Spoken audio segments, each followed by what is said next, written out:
네, 할렐루야. 네, 나오신 우리 학부모, 또 우리 교사, 우리 또 신자 여러분들 진심 환영하고 축복합니다. 우리 한번 옆에 사람하고 한번 인사해 보겠습니다. 주님이 함께 하십니다. 시작. 주님이 함께 하십니다. 주님이 함께 하십니다. 한 번만 더 인사해 보겠습니다. 주님이 돌보고 계십니다. 시작. 주님이 돌보고 계십니다. 돌보고 계십니다. 네, 감사합니다. 오늘 말씀 전할 텐데, 예전에 제가 이제 할머니랑 좀 오랫동안 같이 살았는데, 할머니를 모시고 어릴 적에 이제 살 때 이제 일이었는데, 저희 모교회가 인천에 있었습니다. 인천에 있었는데, 저희 모교회가 이제 금요철야로 굉장히 유명한 곳이었어요. 그래서 온 가족이 다 같이 모여가지고 이 성경책을 가지고 이 철야를 드리러 갔습니다. 얼마나 되게 은혜로운 간격이니까. 그렇게 막 서로 같이 가서 막 기도하고 이제 은혜를 받고 딱 집에 왔는데요. 집에 와서 굉장히 놀랐습니다. 왜 그러냐면 집에 있는 서랍이란 서랍은 다 열려 있었습니다. 열려 있고 막 뒤집어져 있고 뭐가 된 겁니까? 예, 도선생이 오셨습니다. 도둑이 들어가지고 저희 집안의 물건을 다 헤집어 놓고 왔습니다. 예, 다행인지 불행인지 집에 훔칠 것이 없어가지고 그렇게 큰 피해는 입지 않았지만 그래도 기분은 되게 좋지 않았어요. 그래서 제 가족 중에 한 분이 굉장히 좀 이렇게 하나님에 대해서 좀 원망하는 마음을 순간적으로 잠깐 이렇게 갖게 되더라고요. 예, 그런 거를 보면서 이런 좀 철야를 좀 갔다 오거나 은혜를 받으면 좀 이런 일은 없으면 좋겠다. 저도 어린 마음에 그런 생각이 잠깐 들었습니다. 이거는 단적인 이야기이긴 하지만 우리가 하나님이 기뻐하시는 일을 함에도 불구하고 때로는 되게 어려운 일을 당하기도 하고 때로는 피해가면 좋은데 피하지 않고 그 힘든 일을 당할 때도 있습니다. 그럴 때 우리는 우리 자신도 모르게 이게 순간적으로 이 하나님에 대해서 좀 원망하는 마음이 들 때도 있고 좀 섭섭한 마음이 솔직히 들 때도 있는 것 같습니다. 그러면 이런 상황에 대해서 오늘 말씀에서 하나님께서 어떻게 이야기하시는지 말씀을 통해 살펴보도록 하겠습니다. 오늘 말씀은 예레미야의 이야기입니다. 이 예레미야를 보통 어떤 선지자라고 하죠? 주일학교 나오시면 다 알겠지만 눈물의 선지자라고 합니다. 왜 눈물의 선지자라고 할까요?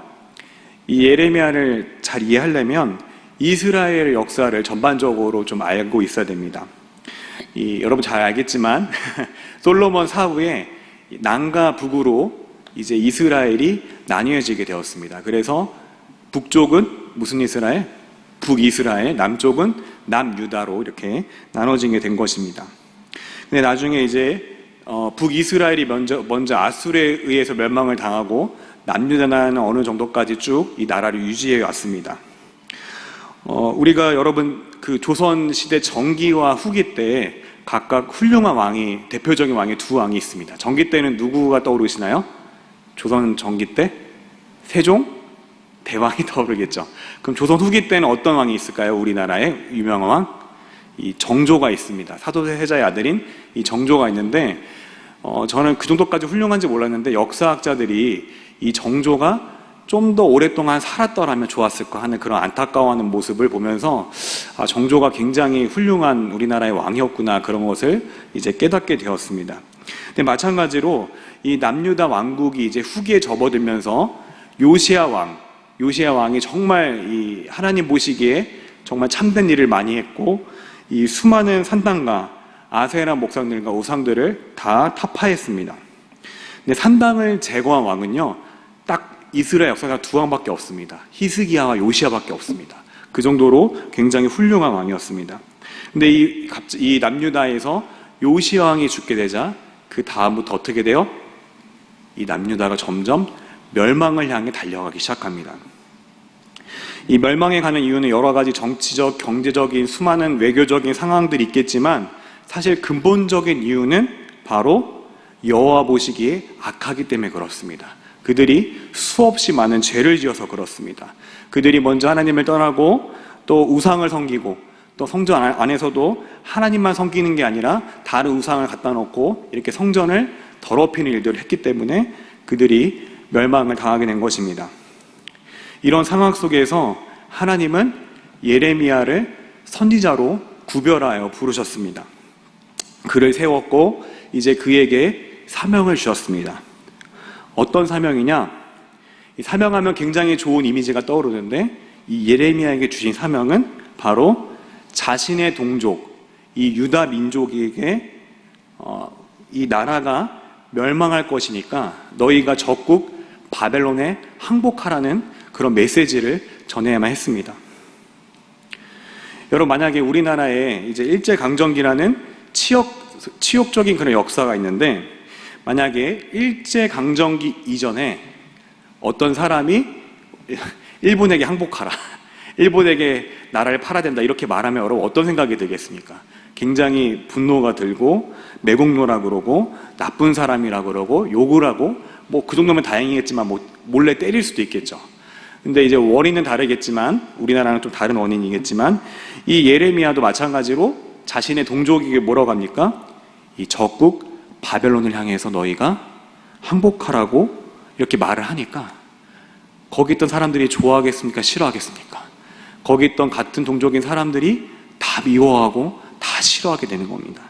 예레미야 향해서 예레미야가 말만 꺼내면 정말 막 혐오하고 경멸하고 사람들이 떠나는 것입니다. 정말 나중에는 그리고 이 예레미야를 박해하고 심지어 옥에 가두기까지 하는 모습을 볼 수가 있습니다. 뿐만 아니라 오늘 본문을 지나서 이제 16장에서는 이 하나님이 예레미야에게 너는 아내를 두지 말고 초상집에 가지 말고 잔치집에 가지 말라. 왜요? 이제 여호와의 심판이 임박해 있으니까 그것을 상징적으로 보여주기 위해서 너는 그렇게 하지 말라고 하나님께서 이런 어려운 자리를 누구에게? 예레미야에게 허락하신 것입니다. 그래서 예레미야는 40년 선지자 생활 동안 한 번도 눈물이 마를 날이 없었어요. 왜?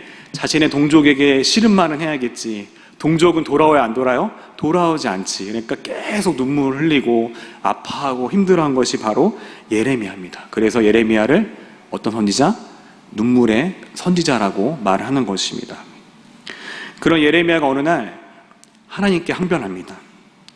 여호와여, 나를 기억해서 돌보시고 나를 박해한 자를 보복하시고 그리고 나로 멸망을 당하지 않게 하옵소서. 내가 주를 위해 지금 현재 부끄러움을 당하고 있는 줄을 주는 기억하옵소서. 거기서 더 그치는 게 아니라 여호와여, 내가 주의 말씀을 먹었사오니 주의 말씀은 내 마음의 즐거움입니다 라고 고백합니다. 여기서 이렇게 고백한 것은 예레미야에게 하나님의 말씀을 받은 일은 좀 어려움인 동시에 또 기쁨인 것을 이 양면적인 면을 다 이제 보여주는 것입니다.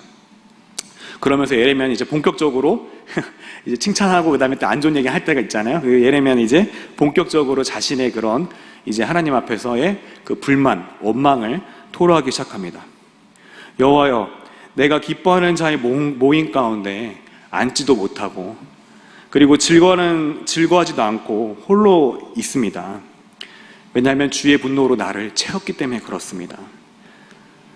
이런 이야기를 하게 됩니다. 근데 이 말이 사실인 게, 예레미야가 아까도 말했듯이 홀로 있다는 게 이 말이 사실인 게, 아까 말했듯이 16장에서 예레미야한테 뭐라고 해요? 결혼하지 말라고 해요.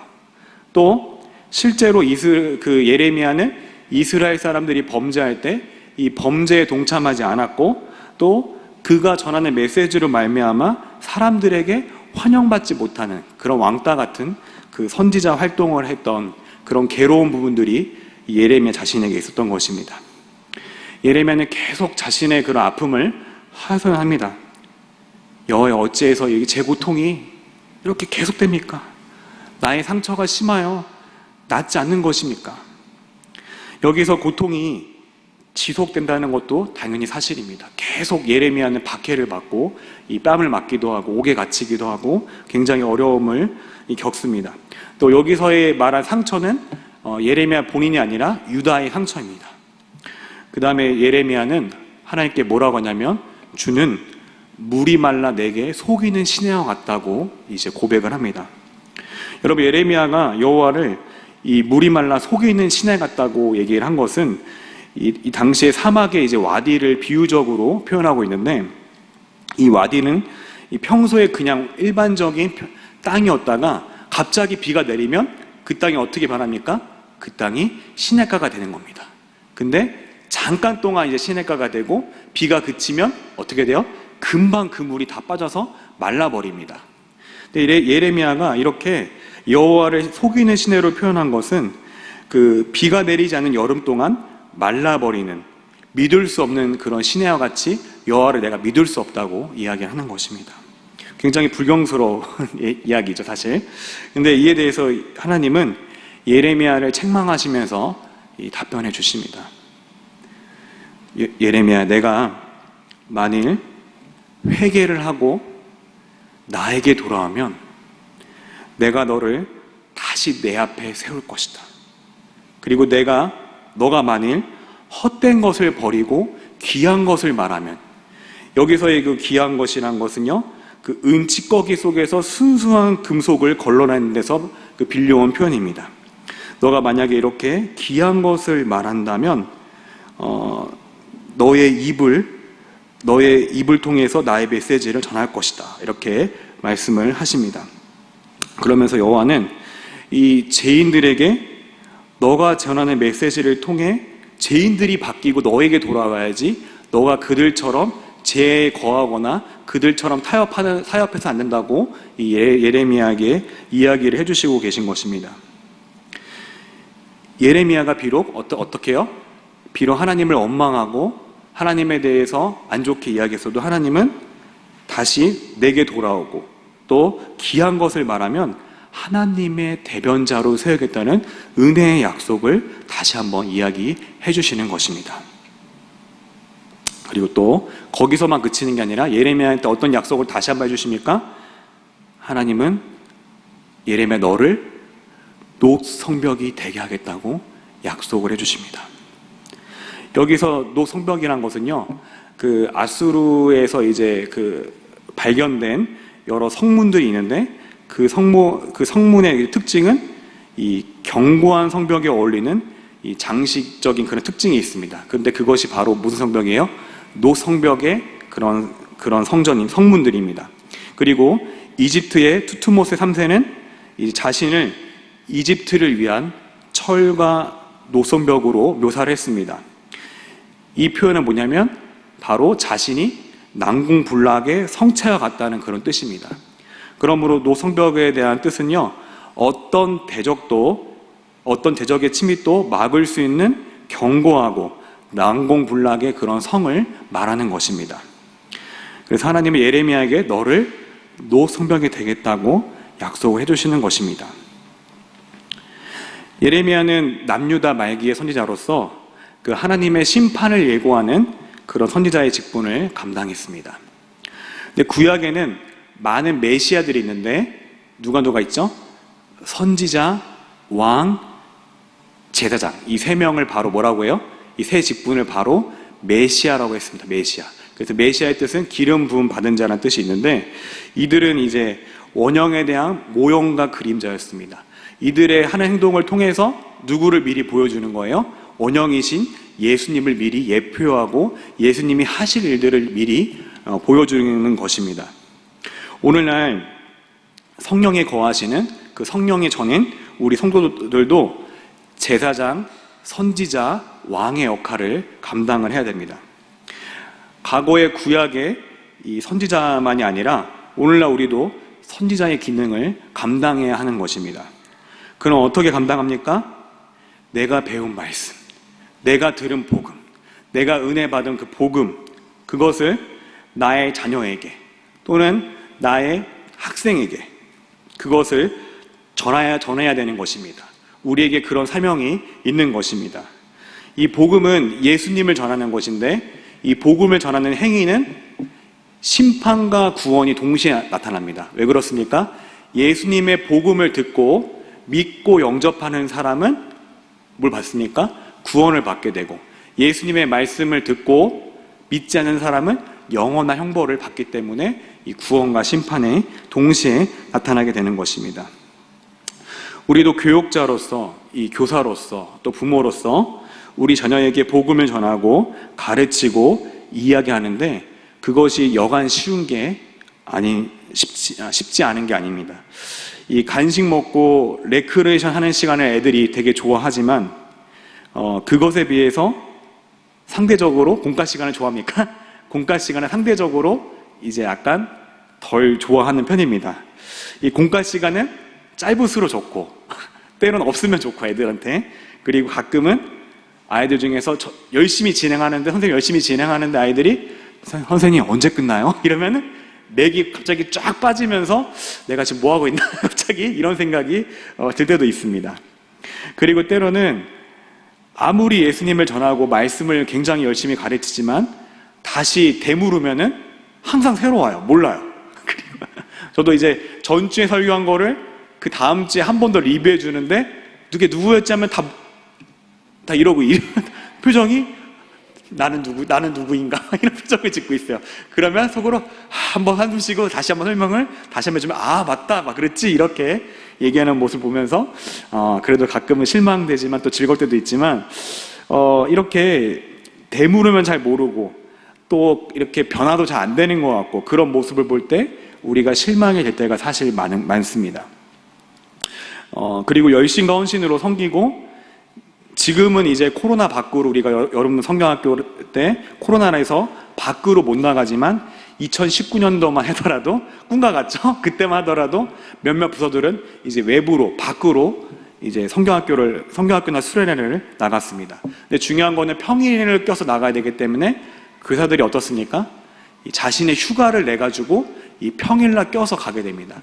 사실 이게 쉬운 게 아닙니다. 제가 생각을 해보면 이 휴가 때 가족들하고 보내기도 되게 아까운 시간인데 이 자신의 휴가를 헌납하고 이 정말 주일학교 부서를 섬기러 온다. 이게 사실 생각해보면 엄청난 겁니다. 제가 맨날 예전에 무조건 가야 된다 말은 하지만 속으로는 미안해하고 있습니다. 네, 항상 그러고 있습니다. 근데 정말 엄청난 헌신이 이렇게 있는데 이 교사 자체 한다는 것이 사실은 굉장한 헌신이고 굉장한 열심이 있어야 할 수가 있는 것입니다. 근데 그렇게 헌신하고 노력했음에도 불구하고 여전히 어려운 문제는 나를 피해가지 않는 것 같습니다. 가족이 아프기도 하고 때로는 그 집안에 해결되지 않은 문제는 여전히 숙제로 남아있고 또 직장과 사업은 또 힘들기도 하고 심지어 요새 코로나 시대 때 이 교회를 간다고 한다면 직장분들은 굉장한 알게 모르게 박해를 받습니다. 왜 가냐 사람들이 묻기도 하고 거기 왜 꼭 가야 되냐 온라인 하면 안 되냐 사람들이 대놓고 얘기하는 분도 있다고 제가 들었습니다. 또 어떤 분들은 점점 갈등이 이제 가정에서도 그렇고 점점 심해지는 경우도 있습니다.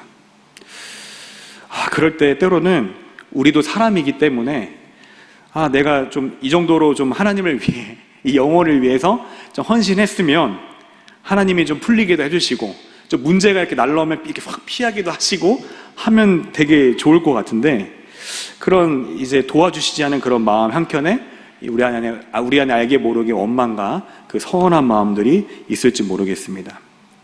예레미야만 정말 그런 게 아니라 우리도 때로는 하나님이 물이 말라 속이는 시내와 같이 느껴질 때가 사실 조금씩은 있는 것입니다. 그러나 오늘 말씀에서 이 선지자의 기능을 담당하는 교사와 학부모와 그런 분들에게 이렇게 말씀하십니다. 만일 너가 다시 회개하고 하나님께 돌아오고 헛된 것을 버리고 귀한 것을 말하면 내가 너를 다시 이끌어 내 앞에 세울 것이며 너는 나의 입이 될 것이다. 너의 메시지를 듣는 자들이 너에게 돌아오려니와 너는 그들처럼 되지 말라. 그리고 이런 귀한 직분을 감당하는 우리에게 하나님은 약속해 주십니다. 근데 이 약속이 대적으로부터 피할 수 있게 해주시겠다 약속하시는 게 아닙니다. 대적이 너를 치고 상황이 너를 치고 환경이 때로 너를 힘들게 하고 고통스럽게 할지라도 내가 너를 절대로 무너지지 않는 견고한 난공불락인 너를 노성벽이 되게 하겠다. 그렇게 하나님은 저 여러분에게 오늘날도 동일하게 약속해 주고 계신 것입니다. 뿐만 아니라 내가 너와 함께하며 너를 구하여 건져내 주시겠다고 약속하고 계신 것입니다. 여러분이 사명을 감당하는 사람일수록 더 이런 약속이 여러분 가운데 강하게 발현될 줄 믿습니다. 여러분, 예레미야는 특별한 죄가 없지만 누구를 대신해서요? 이 백성의 죄를 대신해서 고통을 당하는 것을 볼 수 있습니다. 이 마찬가지로 예수님 자신도 자신의 죄 때문이 아니라 누구 때문에? 자기 백성의 죄 때문에 이 고통을 받는 것을 우리가 기억할 수 있습니다. 그러나 오히려 그 고통으로 인해서 누가 구원받습니까? 그 자신의 백성들이 구원을 받게 됩니다. 마찬가지로 여러분이 고통의 자리에, 고통 가운데 있을지라도, 또 어려운 환경과 상황 가운데 있을지라도, 또 그런 자리에 있을지라도 그 가운데서 전하는 하나님의 말씀을 통해, 또 공과 시간에 전하는 여러분의 입술을 통해서, 또 여러분의 자녀에게 알려준 성경 말씀을 통해서 여러분의 자녀와 여러분의 학생이 주님께 돌아오게 될 것입니다. 지금 당장은 변화가 안 되는 것 같고 예수님을 믿지 못한다 할지라도 정말 그가 정말 하나님이 선택한 그 백성이라면 어릴 적 커서 언젠가 어릴 적 듣던 그 말씀이 어느 날 그 영혼에게 울림이 되고 그 말씀을 통해서 성령께서 반드시 역사하는 그날이 오게 될 것입니다. 그리고 나중에 여러분 세월이 지나서 돌아보면은 내가 하나님을 위해 헌신했다고 사실 생각을 했을지 모르겠지만 사실은 내가 어려운 중에도 힘든 중에도 내가 그 일을 끝까지 감당했기 때문에 그 어려움과 고통을 인내하고 버티고 통과하고 하나님께서 도와주시는 그 경험을 했다는 것을 내 스스로 깨닫게 될 것입니다. 바라기는 저 여러분이 이 세월이 지나서 내가 헌신하고 내가 그 일을 했다고 고백하는 것이 아니라 내가 그 역할을 감당했기 때문에 그 고통의 시간을 주님과 함께 기쁨으로 통과할 수 있었다고 말하는 저 여러분 되기를 소망합니다. 또 하나님께서 그렇게 역사하실 것을 믿으시기 바랍니다.